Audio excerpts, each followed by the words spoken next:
మూర్తి గారు, ఇప్పుడు గత 23 ఎన్నికల్లో కూడా గ్రేటర్ హైదరాబాద్ లో ఎవరు కూడా కాంగ్రెస్ పార్టీకి పట్టం కట్టలేదు. అందరూ కూడా గంపగుత్తగా కేసీఆర్ కే ఓటేశారు. సో ఇప్పుడు మీరు అన్నట్టుగా జూబ్లీ హిల్స్ లో సెటిలర్లు కూడా వాళ్ళ ఓట్ బ్యాంక్ కూడా ఉంది కాబట్టి వాళ్ళు కూడా ఆ కేసీఆర్ ఓటు ఎందుకు వేయద్దు, కేసీఆర్ కి ఎందుకు ఓటేయద్దు అన్న భావన కూడా వాళ్ళు లేకపోలేదు. సో సెటిలర్స్ ఓట్లు కూడా ఇటు బీఆర్ఎస్ కి ప్లస్ అయ్యి, అదే విధంగా మైనారిటీ ఓట్లు కూడా బీఆర్ఎస్ కి ప్లస్ అయితే అనూహ్యంగా గెలిచే అవకాశం లేకపోలేదు సునాయాసంగా. అంటే ఇప్పుడు అధికార పక్షానికి ఎడ్జ్ ఎక్కువ ఉంటుంది. ఎందుకు ఎడ్జ్ ఉంటుందని అంటే, ఇప్పుడు మైనారిటీస్ కాంగ్రెస్ తోటి, ఎంఐఎం కాంగ్రెస్ తోటి ఉంది కదా, మనం చూస్తున్నాం కదా సపోర్ట్. మన మైనారిటీ ఉంది కానీ ఎంఐఎం ఉంది కానీ ఇక్కడున్న మైనారిటీ లేరు కదా సార్. మైనారిటీస్ లేకపోయినా వాళ్ళ యొక్క ఓటింగ్ ప్యాటర్న్ అనేది గంపగుత్తగా ఉంటుంది.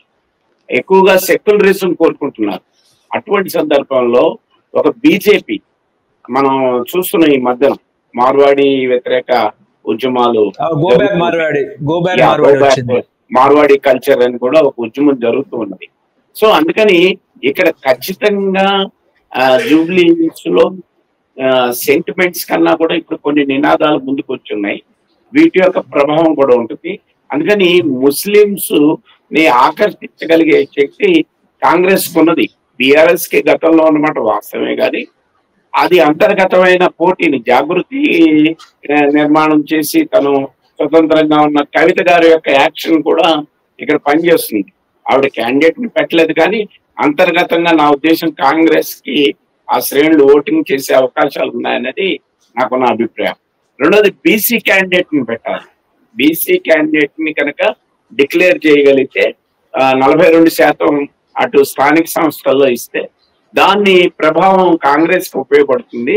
కాంగ్రెస్ అధికారంలో ఉంది కాబట్టి కొన్నిటిని సాధించుకునే అవకాశం ఉన్నది. మీరన్నట్టు ఖచ్చితంగా ఆ హైదరాబాద్ నగరంలో కాంగ్రెస్ డిపాజిట్స్ కూడా కోల్పోయింది, అది వాస్తవం. కానీ దాని నుంచి 2 ఏళ్ల యొక్క చరిత్ర ముందుకు వచ్చింది కాబట్టి ఎంతో కొంత ఈ బై ఎలక్షన్ లో అధికార పార్టీ యొక్క ప్రభావం ఉంటుంది అనేది నాకు నా అభిప్రాయం. అదే మీరు అన్నట్టు సెటిలర్స్ గతంలో ఫ్లైఓవర్స్ ఇవన్నీ కట్టడం వల్లనే కేటీఆర్ గారికి అనుకూలంగా ఇక్కడ హైదరాబాద్ నగరం ఉన్నమాట వాస్తవమే. అదే సందర్భంలో ఇప్పుడు చూస్తున్నాం కదా, వర్షాలు, ఫ్లడ్స్, నదులే ప్రవహిస్తున్నాయి. అందుకని ఇవన్నీ ఫ్యాక్టర్స్ కనుక చూసుకుంటే ఏ మాత్రమైనా ఎడ్జ్ ఉంటే, హైడ్రా అవుట్ వచ్చింది మనం మర్చిపోవద్దు. హైడ్రా కూడా వచ్చింది. ఈ హైడ్రా యొక్క ప్రాబల్యం కూడా ఉంటుంది. అది ఎవరి మీద ఉంటుందంటే ధనిక వర్గం మీద ఉంటుంది, పేదల మీద ఉండదు. కాంగ్రెస్ మీద ఉంది సార్. మూర్తి గారు, కాంగ్రెస్ మీదనే హైడ్రా ఉంది కదా. హైడ్రా వ్యతిరేకంగా ఉన్నారు ఇప్పుడు ప్రజలందరూ కూడా. హైడ్రా మీద చాలా కోపంగా ఉన్నారు, రగిలిపోతున్నారు. ఎందుకంటే సామాన్యుల ఇంటి మీదకి వచ్చింది బుల్డోజరు, ధనిక ఇంటి మీదకి వెళ్ళలేదు బుల్డోజర్ అనేది చర్చ. అది వాస్తవమే, కానీ ఏంటంటే హైడ్రా అనే ఒక కాన్సెప్ట్ ఏదైతే ఉన్నదో ఆ కాన్సెప్ట్ జూబ్లీ హిల్స్ మీద అంత ప్రభావం చేయదు. అక్కడ ఉన్న పేదల మీద వెళ్ళినట్టు నేనైతే అక్కడ వార్తలు చూడలేదు. ఎక్కువగా జరిగింది మనకి అవుట్స్కట్స్ లో జరిగినాయి. ఈ మన హైదరాబాద్ చుట్టూ ఉన్న రంగారెడ్డి జిల్లాలో మనం కూడా చూసాం కదా, బొమ్మల రామారం అక్కడ పేదల ఇళ్ల మీద గాజుల రామారం, అక్కడ దాని యొక్క ప్రభావాలు ఉంటాయి తప్ప జూబ్లీ హిల్స్ లో హైడ్రా అనేది ఇప్పుడు అక్కడ మన మున్సిపల్ సంబంధించిన అంటే గ్రేటర్ హైదరాబాద్ కి సంబంధించిన ఈ మన పార్కుల్ని ఆక్యుపై చేసిన అనేక స్థలాలు ఉన్నాయి. దాని నుంచి మిడిల్ క్లాస్ వాళ్ళు దాని నుంచి తీసుకోవాలని హైడ్రాకి పిటిషన్లు కూడా చాలా ఉన్నాయి. అందుకని మీరు అన్నట్టు పేదలు ఉన్న దగ్గర ఖచ్చితంగా హైడ్రా వ్యతిరేకత ఉన్నది. కానీ మిడిల్ క్లాస్ లో ఉండి ఈ కామన్ అసెట్స్ ఏవైతే ఉన్నాయో మున్సిపల్ కానీ లేకపోతే వాళ్ళ యొక్క కమ్యూనిటీ హాల్ కి వెంచర్ లో కేటాయించిన స్థలాలను ఆక్యుపై చేసినవి ఇవన్నీ జూబ్లీ హిల్స్ లో చాలా ఎక్కువ ఉన్నాయి ఆక్యుపైడ్. సో వాటిని తిరిగి స్వాధీనం చేసుకోవడానికి మిడిల్ క్లాస్ హైడ్రా దగ్గర అనేక పిటిషన్లు పెట్టింది. దాని యొక్క ప్రభావం కూడా సానుకూలంగా ఆ ప్రాంతం వరకు ఉంటుందని నేను అభిప్రాయపడుతున్నాను. ఓకే, ఇప్పుడు కాంగ్రెస్ నుంచి నవీన్ యాదవ్ పేరు తెర మీదకి వస్తుంది. అదే విధంగా అంజన్ కుమార్ యాదవ్ పేరు తెర మీదకి వస్తుంది. అదే విధంగా రంజిత్ రెడ్డి, చెవెళ్ల మాజీ పార్లమెంట్ సభ్యులు, ఆయన పేరుగా తెర మీదకి వస్తున్న క్రమంలో మరి కాంగ్రెస్ ఎవరికి సీట్ ఇచ్చే అవకాశం ఉంది జూబ్లీ హిల్స్ ఉప ఎన్నికలో? అనిల్ యాదవ్ వైపే మొగ్గుతాడని చెప్పి నేను అనుకుంటున్నా. ఎవరు, నవీన్ యాదవా, అనిల్ యాదవా? అనిల్ అంజన్ యాదవ్, కుమార్ యాదవ్, అనిల్ కుమార్ యాదవ్, అంజన్ కుమార్ యాదవ్, సారీ అంజన్ కుమార్, అదే ఎంపీగా చేసిన ఆయన గతంలో. అవును, సికింద్రాబాద్ ఎంపీగా చేశారు. ఆయన చాలా లాయల్ గా కాంగ్రెస్ ఆ కష్టాల్లో ఉన్నప్పుడు కూడా ఆయన నిలబడి హైదరాబాద్ నగరంలో ఒక ఆల్టర్నేటివ్ గా ఉన్న వ్యక్తిగా చూస్తాం ఆయన యాదవ్ గారిని. కాబట్టి మనం నవీన్ యాదవ్ గారిని అంటే నా ఉద్దేశం అంజన్ యాదవ్ గారు అన్ని రకాలుగా కూడగట్టగలుగుతాడు అనేది మనం సికింద్రాబాద్ లో ఆయన గెలవడం చిన్న విషయం కాదు ఆనాడు. సరే, ఇప్పుడు అనేక ఫ్యాక్టర్ల వల్ల ఇప్పుడు కిషన్ రెడ్డి గారు ఆ ఎంపీ సీట్ ని తీసుకున్నా కాంగ్రెస్ కి అక్కడ బలమైన ఓటింగ్ తీసుకురావడంలో, కూడగట్టడంలో మిగతా వాళ్ళతో పోల్చుకున్నప్పుడు ఆ అంజన్ కుమార్ యాదవ్ గారికి కాంట్రవర్సీస్ లేవు. ఆ రకంగా ఆయన ముందుకెళ్లే అవకాశం ఉంటుంది అని చెప్పి అనుకుంటున్నాను. ఇప్పుడు రెడ్డి కమ్యూనిటీకి కనుక ఇస్తే ఈ 42% బీసీ అన్న కార్డ్ ఏదైతే ఉందో, ఇప్పుడు మల్లయ్య, మన మాస్ మల్లన్న గారు, ఆయన కూడా పార్టీ సొంతంగా పెట్టాడు కదా ఆయన.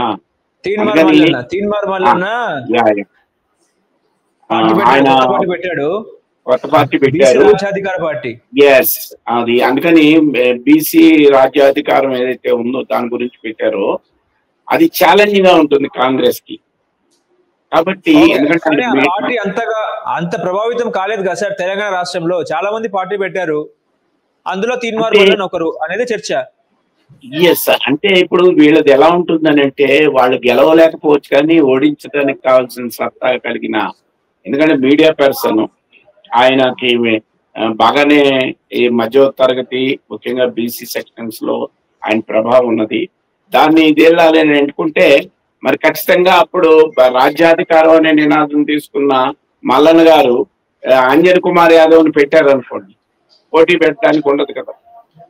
అది కాకుండా ఒక రెడ్డి గారినో ఒక కమ్మ ఈ అగ్రవర్ణాలని అనుకున్నారనుకోండి, దాని వ్యతిరేకత వస్తుంది. అందుకని ఇప్పుడున్న చాలా కీలకమైనది ఏంటంటే బీసీ కార్డ్ అన్నది కాంగ్రెస్ ఇప్పుడు దాకా జయప్రదంగా తీసుకెళ్ళింది. ఇక్కడ బీఆర్ఎస్ దాంట్లో ఓటింగ్ లో పాల్గొనకుండా వాకౌట్ చేసింది. బీజేపీ ఇక్కడ అనుకూలించి అక్కడ మోకాలు అడ్డుతోంది అనేది ఖచ్చితంగా బీసీ వర్గాల్లో ఉన్నది. కాబట్టి బీసీ వర్గానికి సంబంధించిన అంజన్ కుమార్ యాదవ్ గారికే కాంగ్రెస్ ఇచ్చే అవకాశాలు ఉంటాయనేది నేను భావిస్తున్నాను. ఓకే మూర్తి గారు, ఇప్పుడు ముఖ్యంగా ఏంటంటే ఈ ఫార్ములా రేస్ లో అవినీతి జరిగిందని చెప్పేసి కూడా కేటీఆర్ మీద ఇటు ప్రభుత్వం పదే ఆరోపణలు చేస్తున్న క్రమంలో ఇటు ప్రభుత్వం కూడా గవర్నర్ గారి పర్మిషన్ తీసుకొని ప్రాసిక్యూషన్ స్టార్ట్ చేస్తామన్నట్టు కూడా వార్తలు వస్తున్నాయి. ఒకవేళ నిజంగా రుజువు అయితే, ఆధారాలు సక్రమంగా ఉంటే ప్రభుత్వం దగ్గర కేటీఆర్ ని అరెస్ట్ చేసే అవకాశం ఉందా ఈ ఫార్ములా రేస్ కేసులో?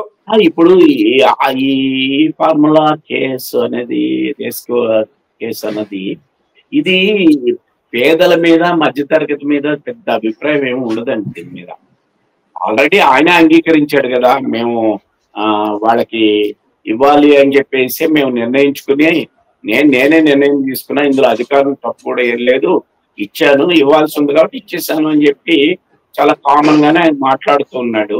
ఆల్రెడీ అది ఈడీ కూడా దాని మీద ఎంక్వైరీ చేస్తున్నది. ఈ సమయంలో కేటీఆర్ గారిని అరెస్ట్ చేయడం అన్నది కాంగ్రెస్ కి ఒక మైనస్ మార్క్ అవుతుంది కాబట్టి చేయదనేది అనుకున్నాను. అదేవిధంగా ఏంటంటే కాళేశ్వరం ఇష్యూ కూడా అసెంబ్లీ సాక్షిగా కాంగ్రెస్ ప్రభుత్వం ఏమేమో సిబిఐకి అప్పగించింది. ఇప్పుడు కాళేశ్వరం ప్రాజెక్ట్ అనే బంతి ఇప్పుడు బీజేపీ గ్రౌండ్ లో ఉంది. మరి సిబిఐ ముందుకు వస్తుందా లేదా, రాదా, దీని మీద విచారణ స్టార్ట్ చేస్తుందా అనేది తెలియదు. అంటే ఇప్పుడు స్థానిక సంస్థల ఎన్నికల్లో బీజేపీని ఇరుకున పెట్టేందుకే రేవంత్ సర్కార్ సిబిఐకి అప్పగించాలని నిర్ణయం తీసుకుందా అంటే ఏం చెప్తారు? ఆయన చాలా స్ట్రాటజీగానే దీన్ని తీసుకున్నారు. ఎందుకనంటే మనం డిబేట్స్ లో చూస్తున్నాం, ఓ పక్కన కమిషన్ ఎంక్వైరీ జరుగుతున్నప్పుడే వీళ్ళకి చిత్తశుద్ధి ఉంటే సిబిఐకి ఇవ్వమండి, దమ్ము ఉంటే సిబిఐకి ఇవ్వమండి అని వాళ్ళ ప్రతినిధులే మాట్లాడుతూ వచ్చారు. సో ఒక కొలిక్కి వచ్చేసింది. ఘోష్ కమిషన్ ఒక నివేదికని 600 పేజీల నివేదికని ఇచ్చింది. అందులో ఎవరెవరు ఏంటి అనేది చెప్పింది. మనం చూసాం, సబ్రవాల ఆవిడ కూడా నిన్న వెళ్ళి హైకోర్టులో మా మీద దాని ప్రకారం ఎటువంటి యాక్షన్ తీసుకోవద్దని కూడా ఆవిడ అప్పీల్ చేసుకుని సరే స్టే తెచ్చుకున్నది. కాబట్టి నేనేమంటున్నానంటే ఇప్పుడు బీజేపీ కోర్టులో ఈ బాల్ ఏదైతే ఉందో, బీజేపీ కోర్టులో ఇది ఒకటే లేదుగా, బీసీ బాల్ ఉంది, అదేవిధంగా దీని మీద కూడా రిజర్వేషన్ ఉంది, 100% ఆర్డినెన్స్ జారీ చేయాలన్న రిజర్వేషన్ ఉంది. ఎస్, అందుకని బీజేపీని ఇరకాటంలో పెట్టడానికే సిబిఐ. ఇప్పుడు కాంగ్రెస్ ఏం చెప్పింది, సిబిఐ వాళ్ళ జేబు సంస్థ, కేంద్రంలో ఉన్న కేంద్ర ప్రభుత్వ ఎన్డీఏ జేబు సంస్థ అన్నది.